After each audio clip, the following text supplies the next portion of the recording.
Okay guys, দেখেন ট্রেডগুলো নিয়ে নিচ্ছি। আমি এখান থেকে ডাউন ডিরেকশনের জন্য কয়টা ট্রেড নিচ্ছি। আমি এখান থেকে 4টা ট্রেড এক্সিট করছি। এখানে আমি আপওয়ার্ড ডিরেকশনের জন্য 2টা ট্রেড প্লেস করব। হ্যালো এভরিওয়ান, আসসালামু আলাইকুম। আশা করি সবাই ভালো আছেন। তো শুরুতেই আমি এখানে ডাউন ডিরেকশনের জন্য কয়টা ট্রেড নিচ্ছি, 2টা ট্রেড নিচ্ছি। আশা করি মার্কেট কি করবে, নিচের লটা ক্রিয়েট করবে। এজন্য আমি 2টা ট্রেড প্লেস করলাম, নিচে সে ক্লোজিং দিবে। ওকে, তো মার্কেটের সবচেয়ে বেশি ইম্পর্টেন্ট হচ্ছে, আজকে আমরা কথা বলবো সবচেয়ে বেশি ইম্পর্টেন্ট যে বিষয়টা, সেটা হচ্ছে ক্যান্ডেলস্টিকের সাইকোলজি নিয়ে। যে একটা ক্যান্ডেল কি বলতেছে, সেই ক্যান্ডেলস্টিকের সাইকোলজি কি বলতেছে, ক্যান্ডেলস্টিকের সাইকোলজিগুলো দেখে কিভাবে আপনি ট্রেড প্লেস করবেন। দেখেন এখানে হচ্ছে আপনার স্ট্রং ক্যান্ডেল, প্রত্যেকটা হচ্ছে স্ট্রং ক্যান্ডেল, এবং এখানে একটা রিট্রেসমেন্ট ক্যান্ডেল আসছে। এই রিট্রেসমেন্ট ক্যান্ডেলটা কেন আসছে, এখানে রিট্রেসমেন্ট ক্যান্ডেলটা কেন আসছে? ওকে, তো বাম পাশে কোনো একটা লেভেল থেকে সেই রিট্রেসমেন্ট ক্যান্ডেল আসার কোনো কারণ থাকতে পারে, অ্যান্ড এই ক্যান্ডেলটা একটা রিট্রেসমেন্ট ক্যান্ডেল হওয়ার চান্সেস থাকে। তো এখানে কি করব, প্রিভিয়াস যে 2টা ট্রেড, সেই 2টা ট্রেড আমার লস ছিল, এখন এই 2টা ট্রেড কি হবে, প্রফিট হওয়ার একটা চান্সেস থাকে। সেজন্য আমি ট্রেডগুলো প্লেস করলাম আপওয়ার্ড ডিরেকশনের জন্যই। ওকে, তো লাস্ট টাইমে এখান থেকে কি করবে, লাস্ট টাইমে এই যে নিচের লেভেলটা ফুলফিল করছে অলরেডি, এই লেভেলটা ফুলফিল করে আপের দিকে কন্টিনিউ করার একটা চান্সেস থাকে। 15 সেকেন্ড এখন বাকি আছে, দেখা যাক যে এই 15 সেকেন্ডে কি করে মার্কেট ফুলফিল করে কিনা। আর আপনাদের জন্য সুখবর, আপনারা যারা বাইনারি ট্রেডিং শিখতে যাচ্ছেন, লার্নিং পারপাসে আপনার জন্য বেচটা স্টার্ট হয়ে যাচ্ছে। ঈদের পর সেই বেচে আপনারা জয়েন করতে পারেন। Wait and see. আমার এই ট্রেডগুলো প্রফিট দিয়ে চলে গেছে। ওকে, সো পরবর্তী ট্রেডটা আমি কি করব, পরবর্তী ট্রেডটা এখান থেকে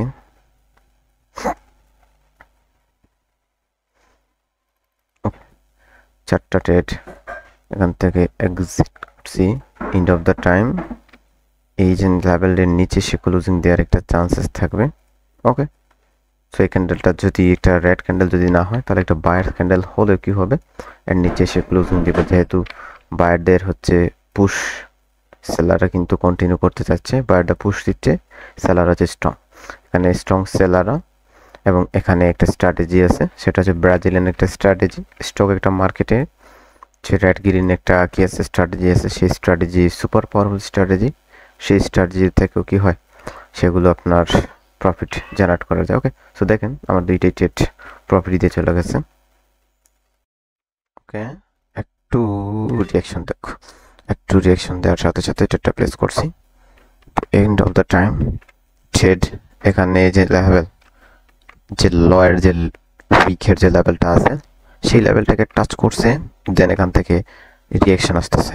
যেহেতু রিয়াকশনটা দিচ্ছে, সেই জন্য এখান থেকে আবার কি করবে, বাইরে কন্টিনিউ করার আরেকটা চান্সেস থাকে। এই জন্য ট্রেডগুলো প্লেস করে, আশা করি ট্রেডগুলো প্রফিট দিয়েই কন্টিনিউ করবে। ওকে, দেখা যাক, এই ট্রেডগুলো প্রফিট দিয়ে চলে গেছে।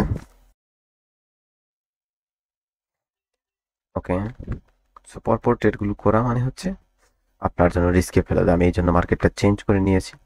তো আশা করি এপাশে কি আছে, ডিমান্ড জোন লেভেলটা আছে, এখানে ডিমান্ড জোন লেভেলটা আছে, এবং এই ডিমান্ড জোনটা হচ্ছে কি স্ট্রং একটা ডিমান্ড জোন লেভেল। সেখান থেকে যখনই বাইরা সেলার আবার আসছে এই লেভেলে, তো এই ডিমান্ড জোনটা স্ট্রং ডিমান্ড জোন, এখানে কি করবে, মার্কেট কন্টিনিউ করার একটা চান্সেস থাকবে। তবে এই যে নিচের লেভেলটা স্ট্রং হওয়ার কারণে আমি এখান থেকে রিভার্সালের জন্য ট্রেডগুলো প্লেস করলাম, অ্যান্ড আমার ট্রেডগুলো কি করলাম, অবশ্যই প্রফিট দিয়ে চলে গেলাম। এখন এই যে রানিং ক্যান্ডেলটা, সেই ক্যান্ডেলটা যদি এই লেভেলে যদি টাচ করে, এই লেভেলে যদি চলে আসে, তাহলে এখান থেকে আমি কি করব, আমি এখান থেকে নিচে দিকে কন্টিনিউ করার একটা চান্স ট্রেড নিব, ট্রেন্ডের সাথে আমি ট্রেড নেওয়ার ট্রাই করব। ওকে, আর একটু উপরে আসতে হবে। লাস্ট টাইমে এই যে নিচের যে অর্ডার ব্লক লেভেলটা, সেই লেভেলটাকে কি করবে, টাচ করে সেখানে নিচে সে ক্লোজিং দেওয়ার একটা চান্সেস থাকবে। ওকে, তো দেখেন ট্রেডগুলো করতেছি কিভাবে এক্সপ্লেন করে, এবং এই 2টা ট্রেড কি হবে আমার লাস্ট ট্রেড। আমি প্রিভিয়াস আজকে কয়টা ট্রেড করছি, 10টা ট্রেড, এবং এই 10টা ট্রেড কি ছিল, আমার প্রফিটে ছিল। ওকে, সো এই ট্রেডগুলো আমার প্রফিটে আছে, প্রফিটে ছিল, প্রত্যেকটা মার্কেটে এই ট্রেড করছি। লস প্রিভিয়াস লসও ছিল, লস ছিল না, না এমন লসও আছে, প্রফিটও আছে। ওকে, তো দেখেন রানিং 2টা ক্যান্ডেল কি দিছে, প্রফিট দিয়ে চলে গেছে। তো সবাই আপনারা ভিডিওগুলো কি করবেন, ভিডিওগুলো আপনারা যদি সম্পূর্ণ দেখেন, তাহলে ভিডিওতে একটা লাইক করবেন আর কমেন্ট করে জানাবেন যে এরকম আরও ভিডিও চান কি না। যদি হয় তাহলে আমি পরপর ভিডিওগুলো আপনাদের জন্য সেশন কমপ্লিট করার সাথে সাথে বানিয়ে দিব। বেস্ট অফ লাক, সবাই ভালো থাকেন। আল্লাহ হাফেজ, আসসালাম।